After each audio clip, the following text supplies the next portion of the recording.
হযরতে জাবের রাদিয়াল্লাহু তাআলা আনহুর বিবি নবীর জন্য পাগল আছেন, ঠোক জেনা জিতছে। দুইটা ছেলে ছুরি চালায়া বকরি জব করে খেলতে গিয়া দুটা ছেলে মারা গেছে, একজনের মাথা ফাটা, একজনের গলা কাটা। বিবি রান্না করে ভাগ করে, আল্লাহ আল্লাহ, দুইটা ছেলে নিয়ে বুঝি দেখছো আমি কার পাগল? হ্যাঁ, আমি কি ছেলের পাগল না তোমার নবীর পাগল? তুমি বুঝি দেখতেছো? ও মাবুদ, আমি মেয়ে বলে অত দুর্বল মনে হইল না। কি বলেন? মেয়ে বলে তো দুর্বল মনে করো না। আসলে তখনকার দিনে পুরুষের চাইতে মেয়েরাই নবীর জন্য পাগল বেশি ছিল। মিয়া শুধু তাই নয়, বলতেছিলাম নবীজিরে মহিলারা যে আগে চিনছে, হালিমা চিনছে, আমেনা চিনছে, খাদিজাতুল কুবরা চিনছে, হযরতে সুমাইয়া নবীর প্রেমে সর্বপ্রথম শহীদ হইছে। এবার বলছিলাম জাবের রাদিয়াল্লাহু তাআলা আনহুর বিবি কেন চিনবে না? জাবেরের বিবি ডাকতেছে, স্বামী গো, ও স্বামী, নবীজি আসতেছে। কয় হ, আমি রুটি গুস্ত সব তৈয়ার করলাম, দুইটা ছেলে মারা গেছে, রুটি গুস্ত নবীর সামনে হাজির কেরা বিবি নবীরে পর্দার ফাঁক দা চায় দেখতেছে। জাবের কয়, বিবি গো, নবীরে দেখছো? হ দেখতেছি। কিছুক্ষণ পর আল্লাহ কয়, এই জিবরাইল, আমার বন্ধুরে দেখো, জাবেরের বিবি আমার বন্ধুর প্রেমে দুইটা ছেলে পাঠাইয়া দিছে বিদায় কেরা দুনিয়ার থেকে, কিন্তু বিবি নবীর প্রেম বিদায় দেয় না। এই প্রেমের পুরস্কারটা আমি আজকে দিতাম চাই সকলদের সকল পৃথিবীর মানুষের কাছে। এটা প্রমাণ করাইতে চাই আমার বন্ধুর প্রেম করলে যে ঠকতো না, আমার বন্ধুর ভালোবাসার যে লস নাই, এটা আমি আজকে বুঝাইতে চাই। জোরে কোন সুবহানাল্লাহ।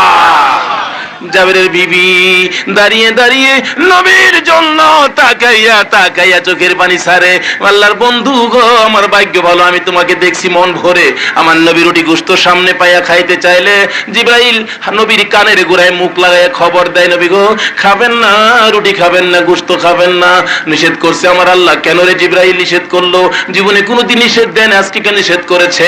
আল্লাহ বলছে জাবের দুইটা ছেলের সঙ্গে লইয়া খাইতে। জাবের ছেলে দুইটা কয়, হুজুর ছেলে দুইটা জানি কই গেছে জিগায়। বিবি ছেলে দুইটা কই? ছেলে দুইটা ঘুমায় রইছে, নবীরে যায় খাইতে কও। হুজুর খান, ঘুমায় রইছে। নবী খাইতে চাইলে আবার জিবরাইলের নিষেধ, দৌড়া যায়, জাবের ছেলে দুইটা দে, না দিলে আমি খাবো না। বিবি আমার ছেলে দুইটা কই, জলদি করে দাও। বিবি বলতেছেন ঘুমায় রইছে। আবার ডাক দিলে, হুজুর খান। তিনবারের বাতাই নবী খানাতে হাত দিতে চাইলে আমার আল্লাহ কয়, বন্ধু গো, তোমার প্রেমে জাবেরের বিবি দুইটা সন্তান বিদায় দিতে পারে, আমি কি দুইটা সন্তান জীবিত করতে পারি না? অনবিক রুটিতে হাত দিবেন না জাবেরের ছেলের সঙ্গে না লইয়া। আমার নবী এমনি করে খবর পায় ডাক, জাবের ছেলে দুইটার সঙ্গে দিবি, খাবো, না দিলে বিদায় হব। এমনি সময় যাইয়া বিবির কাছে ডাকতেছে, বিবি গো, ছেলে দুইটা খই জলদি করে দে, আমার নবী খাবে না।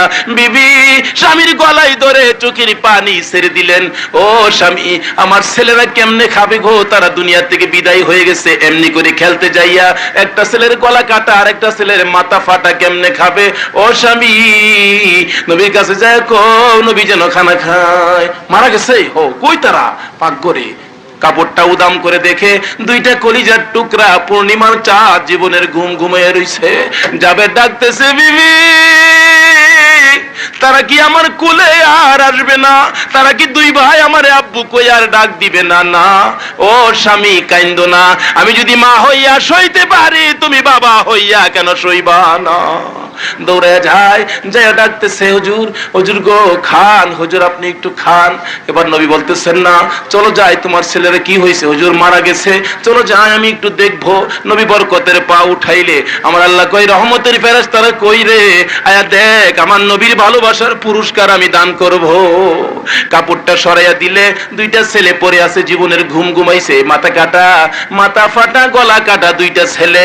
আমার নবী ডাকতেছে, মাবুদ গো, দুইটা ছেলে দুনিয়ায় নাই, কেমনে খানা খাবে? জিবরাইল আইসা কয়, হুজুর ডাক দেন, আপনি দেখা যাক কি হয়। আমার নবী দুইটা হাত বাড়ে ডাকতেছে, জাবেরের ছেলেরা আয় আমার নবীর সঙ্গে খানা খাবি। আমার আল্লাহ বলছে আমার সঙ্গে খানা খাওয়ার জন্য। আমার নবী দুইটা হাত বাড়াইয়া ডাক দিতে দেরি, দুইটা ছেলে জীবিত হইয়া নবীর হাতে হাত লাগাইতে দেরি করলো না। নবীর ভালোবাসায় ঠক যে রাজিছে অহংকার